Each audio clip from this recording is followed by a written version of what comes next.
Salam, hər vaxtınız xeyir olsun. Media Balansın Meetup layihəsini izləyirsiniz. Bugün Agrodare qrupun kommersiya üzrə baş direktoru Əsəd Qurbanzadə ilə danışırıq. Xoş gördük, necəsiz? Xoş gördük Şanə xanım. Təşəkkür edirəm. Çox sağ olun. Siz necəsiz? Həmişə yaxşı olun, biz də yaxşıyıq. Xoş gəlmisiniz. Xoş gördük. Deməli, bundan başlayaq ki, öncə sizin bank sahəsindən, bank sektorundan kənd təsərrüfatı biznesinə keçidiniz necə oldu? Maraqlıdır. Mənim ixtisasım belə maliyyə və bank sahəsi üzrədir. Universitet təhsillərim, bir neçə universitet təhsillərim var. Hamısı maliyyə və bank işi üzrə ixtisaslaşmışdı.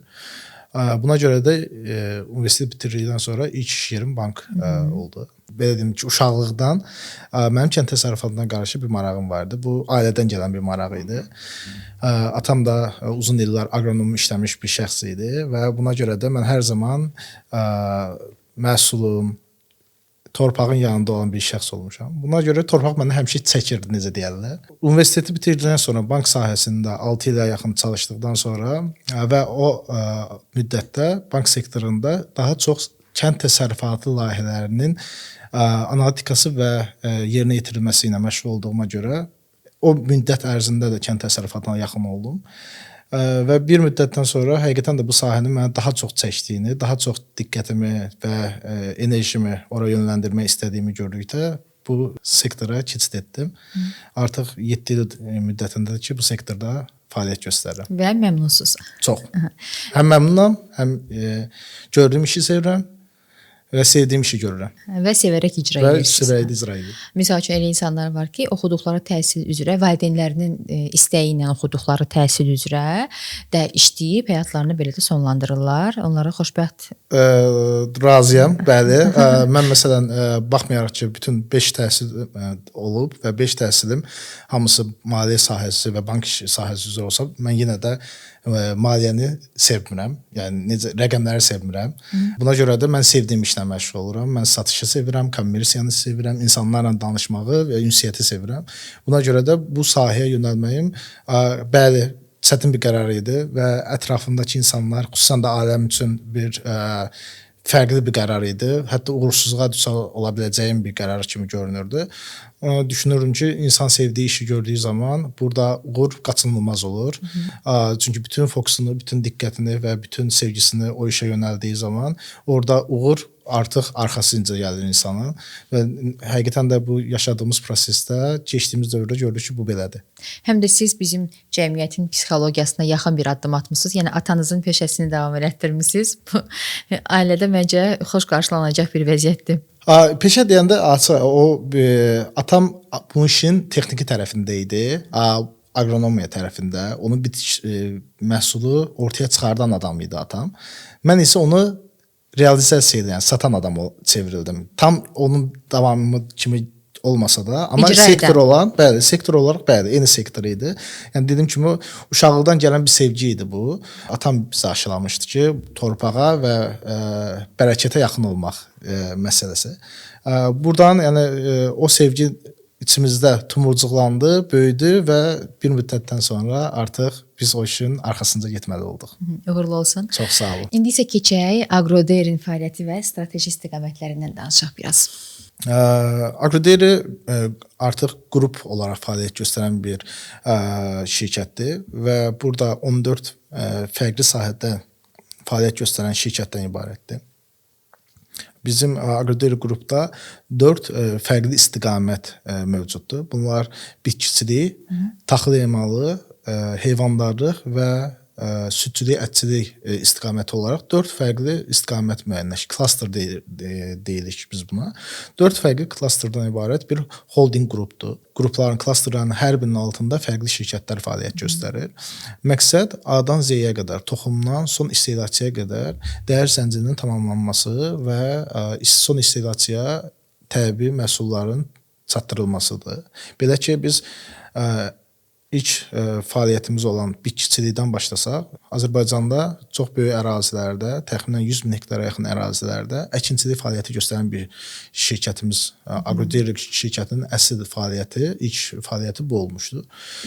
Burada toxumu da özümüz becəririk və bu toxumdan əldə olunmuş məhsulları biz ikinci klasterımıza, taxıl emalı klasterına yönləndiririk, transfer edirik. Bu taxıl emalı klasterının fəaliyyəti yem və yem məhsulları, un və un məhsulları istehsalından ibarətdir. Yəni burada əldə olunan məhsullar buğda, qarğıdalı, arpa bu kimi məhsulları həmin taxıl emalı klasterında biz yekun məhsula çevirib 3-cü klastera, yəni heyvandarlıq klasterına transfer edirik. Burada yem və yem məhsulları heyvanların yeminə çevrilərək onların qidalanmasına həyata keçirilir və orada biz heyvanlardan süd alıb 4-cü klastera. Bəli. Yəni 4-cü klaster dediyimizdə ət və ət məhsulları və süd məhsulları klasterıdır. Burada bildiyiniz, tanıdığınız brendlər olan Milla brendi və Asprotein brendləri bizim qrupun daxilində fəaliyyət göstərirlər. Biz o əldə etdiyimiz südü və əldə etdiyimiz heyvanlardan əldə etdiyimiz əti bu klasterdəki şirkətlərə ötürərək əlavə dəyər yaradırıq. Belə ki, 10 kateqoriyada 100-dən artıq süd çeşidləri və karkaz ətdən sosis, kalbasa və digər məhsulların yaradılmasına qədər dəyər zəncirinin tamamlanması fəaliyyəti göstərir. Sonda isə bu məhsulları supermarketlər şəbəkəsinə verməklə, hətta bu şəbəkələrdən biri bizim qrup daxili, holding daxili şirkət olan Bravo, ora verməklə son istehlakçıya çatdırırıq. Gördüyünüz kimi toxumdan ta son paketlənmiş məhsula qədər dəyərin formalaşdırılması və dəyərin istehlakçıya çatdırılması. Bu bizə nə verir? Bir, prosesin A-dan Z-ə qədər gözümüzün önündə olması keyfiyyətə tam zəmanət verilməsinə gətirib çıxardır. İkinci, dəyər zəncirinin tam formalaşdırılması, xərclərin minimallaşdırılması və optimizasiyasına gətirib çıxardır ki, sonda rəfdə olan məhsulun ən uyğun qiymətlə satışının həyata keçirilməsinə və ölkə iqtisadiyyatına ən yüksək dəyərin qazandırılması. Çünki bu dəyər zəncirinin hər bir hissəsində istehsal olunmuş məhsul yerli istehsaldır və hər bir dəyər qatılan məhsul ölkə iqtisadiyyatına vergi və digər formada dəyər qatır. Bu dəyər zəncirinin formalaşdırılmasını biz həyata keçirmişik. 2024-cü ildən etibarən bu şəkildə fəaliyyət göstəririk biz. 3 illik strateji bir dönəmimiz var bizim. 2024-2026-cı illər əhatə edən. Və bu strateji hədəflərə uyğun olaraq biz 3 dəfəyə yaxın böyümədən söz edirik. Şirkətimiz bir çox istiqamətlərdə həm satış həcmlərinə uyğun olaraq, həm maliyyə göstəricilərinə uyğun olaraq 2024 və 2026-cı illəri əhatə edən dövrdə 3 dəfəyə qədər böyüyəcək və böyüməkdə davam edib. Bu qədər. Azərbaycan kənd təsərrüfatı məhsullarının beynəlxalq bazarda daha çox irəli getməsi üçün nələr vacibdir? Bunu bu şəkildə cavablayasaq ki, Azərbaycan kənd təsərrüfatı məhsulları rəqabət qabiliyyətlidirmi? Bəli, rəqabət qabiliyyətlidir. Nə dərəcədə? Bu gün üçün ən önəmli rəqabətdə keyfiyyət məsələsinə toxunmalıyıq. Çünki daxili bazarda kənd təsərrüfatı məhsulları ilə özümüzün təmin etmə dərəcəmiz çox aşağıdır əslində. Yüksək dərəcədə deyil. Bəzi sektorlarda belə bu 100%-dir. Söz etsək toyuq əti və yaxud da yumurta istehsalında bu 100% və daha yuxarı hədlərdə ola bilər. Amma bizim bir illik bitkilər dediyimiz buğda və digər məhsullarda özümüzü təmin etmə dərəcəsi 60% civarında. Buğdada xüsusən də 57% təşkil edir ki, nəticədə biz daha çox idxaldan asılıyıq. Rusiya, Qazaxıstan kimi ölkələrin, böyük ölkələrin idxal etdiyimiz məhsullardan. Buna görə də biz heç vaxt qiymətlə onlarla rəqabət apara bilmərik. Çünki idxalçısıyıq. Bizim rəqabət etdiyimiz şey əlbəttə ki, keyfiyyət ola bilər. Keyfiyyət və düzgün yanaşma, belə deyək. Çünki təkcə keyfiyyətlə də bitmir orada. Münasibətlər, əlaqələr, şərtlər və digər bu kimi nüanslar. Və buna görədir ki, artıq biz bir neçə ildir ixrac yönümlü şirkətə çevrilməyə başlamışıq. Və nəticədə İraq, Suriya, Türkiyə, Gürcüstan kimi bazarlara biz artıq kənd təsərrüfatı məhsullarının ixracını həyata keçiririk. Düzdür, bu çox böyük miqdarlardadırmı? Bəlkə də deyil. Amma mümkündür. Yəni biz bunu praktiki olaraq göstəririk ki, bu mümkündür. Biz ixrac edə bilirik. Bizim keyfiyyətimiz qane edicidir. Bizim şərtlərimiz qane edicidir. Buna görə də partnyorlar bu münasibətlərdən, bu partnyorluqlardan kifayət qədər razıdırlar və uzunmüddətli partnyorluqlar davam edir. Xüsusən süd və süd məhsulları sektorunda biz Gürcüstanda çox böyük böyümə, inkişaf yolu keçmişik. Artıq Gürcüstan bazarının böyük bir hissəsində biz irəliləyə bilmişik. Həcmimizi, bazar həcmlərimizi artıra bilmişik. Bu Azərbaycan brendinin uğurudur. Bəli. Bəli. Əsəd bəy, bəs marketinq baxımından yerli və xarici bazardakı fərqlər hansılardır? Yerli bazarda bu bir qədər marketinqin rolu B2B satışlarda açığı əgər B2B satışdırsa, bir o qədər gözə çarpmır, çox təəssüf ki. Çünki burada hər şey münasibətlər və şərtlər üzərində qurulmuş olur. Bəlkə zəifdir marketinq ona görə? Deməzdim. Çünki B2B satışlarda dediyim kimi münasibətlər hər zaman digər şeyləri üstələyir və həmçinin də ona veriləcək şərtlər. Orada marketinqin nə qədər güclü olmasından asılı olmayaraq, burada bir çox effektivlik əldə etmək mümkün deyil. Azərbaycandakı ən yaxşı marketinq komandalarından biri bizim, belə deyərəm, mən tam səmimiyyətimlə və arxayın olaraq deyə bilərəm ki, bu bizdədir, bu komandalardan biri. Amma onların B2B satışlara təsiri bir o qədər ola bilmir, çox təəssüf ki. Amma B2C satışlarında, birbaşa istehlakçıya gedən satışlarda bu təsir çox böyükdür. Hər bir nüansında, paketlənmədən reklama qədər, həmçinin kampaniyalardan PR-a qədər, bunların hər bir nöqtəsində biz marketinqin rolunu çox ciddi hiss edirik. Xüsusən dediyim kimi B2C-də, yəni Milla brendində, Asprotein brendlərində marketinqin rolunu çox yüksək dərəcədə görə bilərəm. B2B-də bunu deyə bilməyəcəm. Bu daxili bazar üçün. Amma xarici bazar üçün bir qədər orada fərqli ondan ibarətdir ki, siz daxili bazarda sizin bir tarixçəniz var. Bu tarixçəyə uyğun da sizin bir müştəri bazanız var, sizin tanınırlığınız var. Ona görə marketinq sadəcə bunu bir qədər alovlandıra bilir, daha da sürətləndirə bilir. Xarici bazarda isə siz hər şeyi sıfırdan edirsiniz. Çünki xarici bazar sizi tanımır, xarici müştəri sizi tanımır. Siz orada hər şeyi marketinqin üzərində qurursunuz artıq. O müştərini sıfırdan inandırmağa, sıfırdan cəlb etməyə çalışırsınız və burada marketinq fəaliyyəti bir neçə qat daha yüksək səviyyədə həyata keçirilməlidir. Həm xərc baxımından, həm peşəkarlıq baxımından. Bu cəhətdən bizim elə Gürcüstan bazarına daxil olmağımız da yəni heç də asan olmadı. Çox həm maddi, həm mənəvi olaraq o bir çətin perioddan keçdik. Marketinqin orada biz hər bir meyvəsindən yararlanmağa çalışdıq və bunun nəticəsində o işin nəticəsi göz qabağındadır ki, biz arasızca orada yaxşı bir bazar payı əldə edə bilmişik. Əsas hədəf, düzgün istiqamət və düzgün büdcə ilə. Təkcə bunlarla baş vermir. Çünki marketinqdə ideyalar çox yaxşı ola bilər, fikirlər və ümumi yanaşmalar çox doğru ola bilər, amma arxasında bir maddi tərəf yoxdursa, bunlar sadəcə fikir olaraq qalır. Burada həmçinin büdcənin ayrılması da çox, düzgün büdcənin ayrılması və o büdcədən düzgün istifadə olunması çox önəmlidir ki, sonda istədiyiniz nəticəni əldə edə bilərsiniz. Bizim rubrikamız var. Deməli, sizin sahənizə uyğun olaraq mən sizə ifadə səsləndirəcəm. Rubrikamızın adı ifadəni tamamladılar və siz öz peşənizə, həm də öz şəxsi yanaşmanızla uyğun olaraq bizə bu ifadəni tamamlayacaqsınız. Kənd təsərrüfatı deyəndə insanların ağlına hələ də ilk olaraq hələ də ilk olaraq bizim ağlımıza gəlir köy-köranı heç bir texnologiya olmadan əli oraqlı insanların sahədə işləməyə. Hələ də insanlarımızın ağlına bu gəlir. Amma kənd təsərrüfatı hal-hazırda çox fərqli mərhələdədir. Texnologiyanın ən yüksək tətbiq olunduğu, ən yüksək effektivliyinin əldə oluna bildiyi bir sahədir artıq kənd təsərrüfatı. Bəli, ona çevrilib artıq. Siz sualınızın davamını dediyiniz kimi tamamlasaq ki, niyə belə düşünürəm?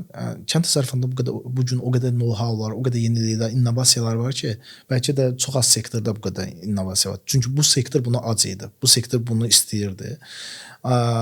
Bizim hələ də fermerlərimiz, bizim hələ də insanlarımız elə fikirləşir ki, sahəyə toxumu səpdin, çıxdın, getdin, məhsul çıxar da, çıxmaz da mənim elədiyim bu qədər idi. Amma o qədər yeni texnologiyalar və yanaşmalar var ki, artıq siz təbiətin umuduna buraxmırsınız. artıq sizin burada təsirinizi ortaya çıxardırsınız. Bu texnologiyaların, bu yeni yanaşmaların sayəsində. Torpağa mən atdım toxumu, çıxar bir yanaşması yoxdur. O lüksümüz də yoxdur açığı. Təəssüf ki, bizim iqlim dəyişikliklərimiz o qədər yüksək həddədir ki, bir müddətdən sonra əgər o yanaşma davam qalsaydı, çox qısa müddətdə dünya səviyyəsində bir qıtlığa gətirib çıxardardı biz. Amma 60-cı illərdən xüsusən bu tərəfəki yanaşmalar nəticəsində istər genetik dəyişmələr olsun, bu özü də bir bəzən xoş gəlmir, amma bu məcbur idi. GMO-lu məhsullar artıq məcburiyyətə çevrilmişdi. Əks halda 2000-li illərə gəlib çıxanda insanlar qıtlıq içində gəlib çıxardılar. O vaxtki məhsuldarlıqla indiki məhsuldarlıq arasında 4 dəfəyə qədər fərq var. Bəli. Dünya səviyyəsində, dünya üzərində deyirəm mən sizə. O 4 dəfə artım olmasaydı, bu insan artımlarını təmin etmək mümkün olmazdı.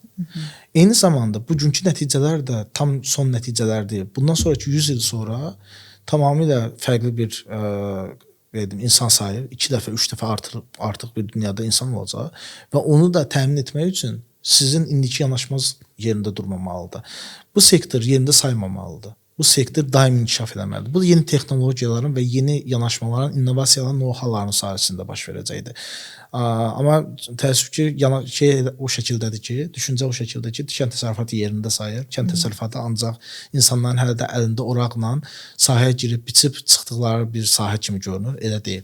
Maraqlıdır ki, süni intellektin bəs yaxşı gələcək üçün bizə nə üstünlüyü ola bilər? Süni intellekt hər sahədə faydalı ola bilər. Bizim sahə üçün isə çox fərqli bir faydalarına mən sizə söz edə bilərəm ki, süni intellekt və ümumi robotlaşma deyim, ikisi bir yerdə.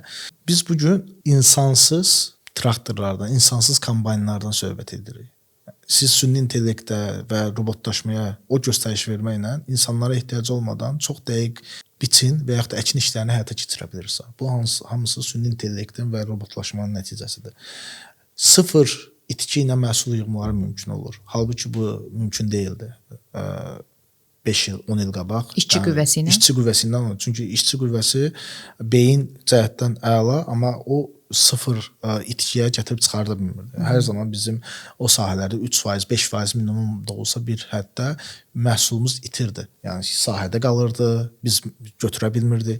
İndi isə sıfır demək olar ki, itki ilə biz bu proses baş verə bilir. Düzgün istifadə, süni intellektdən düzgün istifadə bizə dəyər qatacağını düşünürəm bu sektorda və bəziləri bundan narahat olur ki, iş itirilməsinə gətirib çıxardacaq və yaxud da insanların tənbəlləşməsinə gətirib çıxardacaq. Mən elə düşünmürəm. Düşünürəm ki, buradan düzgün istifadə nəticəsində insanlar daha yaxşı ondan faydalana bilər və özləri də buna daha dəyər qata bilərlər. Biz bundan çox yüksək dərəcədə istifadə edirik. İstər digitallaşma tərəfində, robotlaşma tərəfində, istərsə də tətbiq sahələrində çox yaxşı istifadə edirik və nəticəsi də çox yaxşıdır ki, biz məhsuldarlığımızı və keyfiyyətimizi artırırıq. Və süni intellektin kənd təsərrüfatı məhsullarının, yəni inkişafı üçün və yaxud da ki, gələcəyi üçün deyək də, nə kimi fəsad ola bilər? Fəsad dediyim kimi ola bilər ki, bu sahə əmək tutumlu sahədir. Kənd təsərrüfatı. İşçi qüvvəsi baxımından. Məsələn, Azərbaycanda da 360 mindən artıq bir fermer mövcuddur. Düşünün ki, ölkə əhalisinin böyük bir hissəsi, işləyən əhalisinin böyük bir hissəsi bu sahədə fəaliyyət göstərir. Bəli, bir müddətdən sonra bu əmək tutumlu sahə kiçiləcək. Çünki siz burada daha çox robotlardan və yaxud da digər tətbiqlərdən istifadə edəcəksiniz. Ən böyük ola bilər bu ki, o əmək tutumlu sahənin insanlardan bir qədər azad olunması, daha yerinə robotların əvəz olunması, belə deyim ki. Məsələn, bizim bir zavodumuz var, toxum təmizləmə, demək olar ki, tam avtomatlaşdırılmış və robotlaşmış bir sahədir. Normalda bu tipli bir emal zavodunda 70-80, bəlkə də 100-ə qədər adam çalışa bilər. Bizdə isə o sahədə heç 10-15 nəfər əməkdaş çalışmır. Çünki demək olar ki, tamamilə robotlaşmış və süni intellektlə dəstəklənmiş bir zavoddan söz edirik. Gələcəkdə olub bunlar artdıqca əmək tutumlu sahə olduğuna görə insanların oradan bir qədər uzaqlaşması olacaq. Amma indi baxanda son illərin trendi görürük ki, həmçinin urbanizasiya yüksək səviyyədə həyata keçirdiyinə görə onsuz da insanlar bu sahədən bir qədər uzaqlaşırlar. Daha çox şəhərləşmə, daha çox insanların zavod və yaxud da tikinti bu sektorlara cəmləşməsi baş verir. Ona görə buradan təbii bir axım var. Robotlaşma və süni intellekt isə bunu daha da sürətləndirə biləcək sadəcə. Aydındır. Amma hansı sahəyə yönəlsələr də o sahədə də bu süni intellektin Var, inkişafı işçi qüvvəsinin işsiz qalmağına gətirib çıxardacaq. Mən bu fikirlə razıyam sadəcə olaraq. Bəli. O olacaq onun üçün də, amma hər zaman da onu istifadə edən beyinlər lazımdır. Yəni bəzi sahələrdə bu heç vaxt mümkün olmayacaq. Sırf insana ehtiyac olacaq. Sırf insana ehtiyac olacaq. Yeni nəsil kənd təsərrüfatı mütəxəssisi yoxsa Yeni nəsil kənd təsərrüfatı mütəxəssisi hər zaman ehtiyac var, olmalıdır. Amma bizim bu sahədə həmçinin təcrübəyə də ehtiyacımız var. Ən gözəl tandem bunların ikisinin birlikdə olduğu bir ortamdır. Necə ki, məsələn, mən yenə də özümüzdən nümunə çəkə bilərəm. Agrodairydə 20-dən artıq agronom fəaliyyət göstərirsə, bunun bəli, böyük bir hissəsi gənc nəsildir. Amma biz orada yenə də beyinlərə, köhnə beyinlər deyək və yaxud da ekspert qismində təcrübəli insanlara hər zaman ehtiyac görürük və buna görədir ki, onlar bizim komandada var, olacaqlar. Onlar öz təcrübələri ilə, öz yanaşmaları ilə yeni gənc nəslə yol göstərirlər. Yeni gənc nəsil isə daha çevik, daha uyğunlaşa bilən olduqlarına görə oradan əldə etdikləri istiqamətlə, daha sürətli öyrənmə vasitəsilə bu yolu daha sürətlə gedə bilirlər. Mən ən yaxşı bunların ikisinin tandemini görə bilirəm. Aydındır. Azərbaycan üçün kənd təsərrüfatında ən real fürsət bizim istehsal sahələrimizin düzgün kapasitəsindən istifadə ilə ixraca yönəlməsi olacaq. Ən böyük bizim burada üstünlüyümüz və ən böyük potensialımız buradadır. Biz bu sahədə çox böyük irəliləyiş əldə edə bilərik. Sadəcə müəyyən dəstəklərlə, müəyyən dövlət dəstəkləri və həmçinin də müəyyən düzgün yanaşmalarla. Bizim burada çox böyük potensialımız var. Açılmamışıq, ölkə olaraq potensialımız yüksəkdir. Kənd təsərrüfatında ən böyük yalan. Ən böyük yalan. Səmimi olaq. Bundan yaxşı məhsul yoxdur. Ən yüksək keyfiyyətli məhsul budur. Peki alsınlar. Bəli, yəni o hər zaman bir satış əməkdaşının belə deyək də və yaxud da onu istehsal edən şəxsin ən böyük yalanı olur ki, bundan yaxşısını tapa bilməzsən. Amma hər zaman daha yaxşısı var. Manipulyasiya edirsiniz yəni. Bəli, manipulyasiya qabiliyyəti bu sahədə də yüksəkdir. Əgər sabah supermarketlər bağlansa, insanlar birbaşa özləri sahədə olma məcburiyyətli olacaqlar. Onlar hazıra nazır yox, özləri əziyyət çəkib o məhsulu toplamağa ehtiyac olacaq. Yəni, gələcək budur, əgər olmasa. gələcəyin kənd təsərrüfatı şirkətləri. Gələcəyin kənd təsərrüfatı şirkətləri innovasiyaya, texnologiyaya, süni intellektə və know-how-ya açıq olan şirkətlər olacaq. Digər şirkətlər batmağa məhkum olacaq. Köhnə qayda ilə işləyən, işləməkdə davam edən şirkətlər süquta möhtacdır, məcburdur və olacaq. Ancaq yeniliklərə açıq və hər zaman innovativ olan şirkətlər yalnız davam edəcək kənd təsərrüfatında. İddialı olanlar. Və ambisiyalı, iddialı olanlar. O bir nömrədir. Yəni sizdə bu ambisiya yoxdursa, bu şirkətdə bu ambisiya yoxdursa, sadəcə yerində sayırsınız da və dediyim heç bir o nüanslardan da istifadə eləmir. Yüksək ambisiya və bu texnologiyadan yaxşı istifadə edən şirkətlər. Qrupun baş direktoru olaraq maraqlıdır ki, sizin gələcəklə bağlı hədəflərinizi soruşaq. Əgər təbii ki, sir deyilsə. Yox deyil. Bizim ən böyük missiyamız və vizyonumuz ondan ibarətdir ki, biz daxili bazarı təkcə deyil, regionun ən böyük və ən güvənilir, ən etibarlı agro qida şirkətlərindən birinə çevirmək. Amma regional olaraq. Yəni dediyim kimi, bu təkcə Azərbaycan səviyyəsində deyil. Çünki bizim ambisiyalarımız, bizim istəklərimiz çox böyükdür və buna görə də strateji hədəflərimizin növbəti mərhələsində biz artıq daha çox xarici bazarlarda böyümək. Çünki Azərbaycan bazarı gözəldir. Kontingent olaraq, həmçinin portfel olaraq sadəcə bu limitli bir bazardır. Çox təəssüf ki, yəni bizim fəaliyyət göstərdiyimiz sahə insanlarla birbaşa bağlıdır. İnsan sayına birbaşa bağlıdır. Və biz 10 milyonluq bir əhalidən söz edirik. Amma bizim ətrafımızdakı qonşular 100 milyonluq qonşulardır. İstər Rusiya, istər Türkiyə, istər İran və hətta Qazaxıstan, Özbəkistan. Bunlar hər biri çox milyonlu bazarlardır ki, ona güc cəlb edicidir. Çünki bizim sahə birbaşa insan sayına bağlı olan sahədir. Aqroqida. Bəli. Hər ikisi insanlardan asılıdır. Buna görə də özümüzü böyümək istəyiriksə, özümüzü daxil bazarından limitləyə bilmərik. Məcburdur ki, biz kənar bazarlara, beynəlxalq bazarlara çıxmağa cəhd edək və bacaraq. Və güclü olarsınız buna uyğun olaraq, yəni dilçək söhbəti də, yəni. Bəli. Bizdə hər bir sahəmizdə potensialımız çox yüksəkdir. Yəni istehsal potensialımız sizə sadaladığım sahələrdə hər birində 100% potensialla biz çalışmırıq. Bizim çox böyümə imkanlarımız var. İstər un sahəmizdə olsun, istər yem sahəmizdə və yaxud da süd və süd emalı sahələrimizdə. Bunların hər birində biz bir neçə dəfə daha böyüyə biləcəyimiz kapasitəyə malikik, aktiv olaraq desək. Bunun realizasiyası yalnız və yalnız xarici bazarlar məsələsidir. Yəni və siz bir işdə, bir əməliyyatda faydalılıq əldə etmək istəyirsinizsə, o zaman effektiv istifadədən, yəni sizin əlinizdə olan aktivdən tam effektiv istifadə etməlisiniz ki, sizin əlinizdəki məhsul ən uyğun, ən doğru və ən yaxşı qiyməti olsun. Bu da 100%-lıq utilizasiyadan nəticəsində ola bilər sadəcə. Bəs ümumiyyətlə kənd təsərrüfatı məhsullarının satışında ən böyük çətinliklər nələrdir? Çoxdur çətinliklər. Bu çətinliklərdə ən böyük mənim ilk qarşılaşdığım 2019-da bu sahəyə gəldiyimdə digər sahələrdən fərqli olaraq burada sizin müştəri portfeliniz çox fərqli ola bilər. Sizin müştəri portfelinizdə o insanlar ola bilər ki, onlar holding rəhbərləridir. O insanlar ola bilər ki, hansısa böyük bir şirkətlərin sahibləridir və ya sahibkarlarıdır və onlarla siz başqa cür danışıq aparmalısınız. Masa arxasına oturanda istər geyim tərzindən tutun, istər danışıq tərzinə qədər çox fərqli olur. Bir də var ki, sizin müştəri bazanız bizim fermerlərimizdir.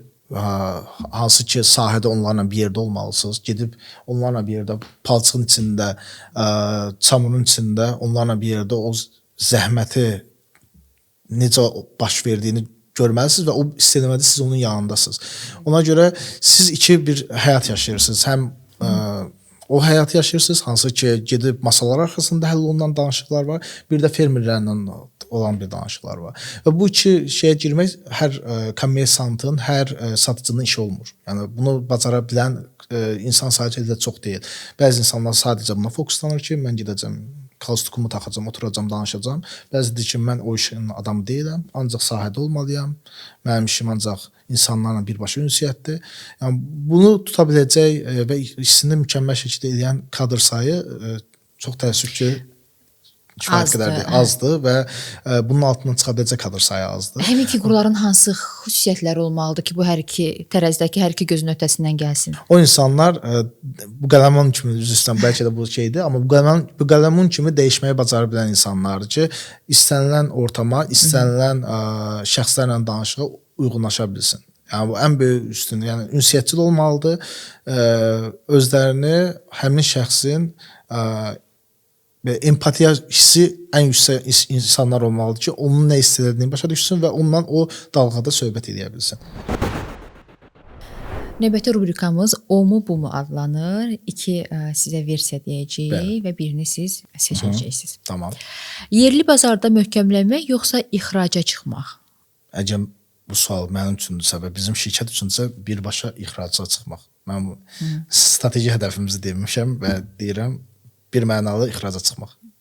Ailə təsərrüfatları üzərində model qurmaq yoxsa böyük korporativ fermalara yönəlmək? Gələcəyin çıxış yolu böyük korporativlərə yönəlmək olacaq gələcək üçün. Yəni ailə fermerləri bu günə qədər fəaliyyət göstərirdi və indi də göstərir. Sadəcə effektivliyin artırılması və resursların səmərəli istifadə üçün mütləq şəkildə təmərküzləşməyə və korporativləşməyə ehtiyac var. Əks halda biz resurslarımızdan tam və düzgün istifadə edə bilmirik.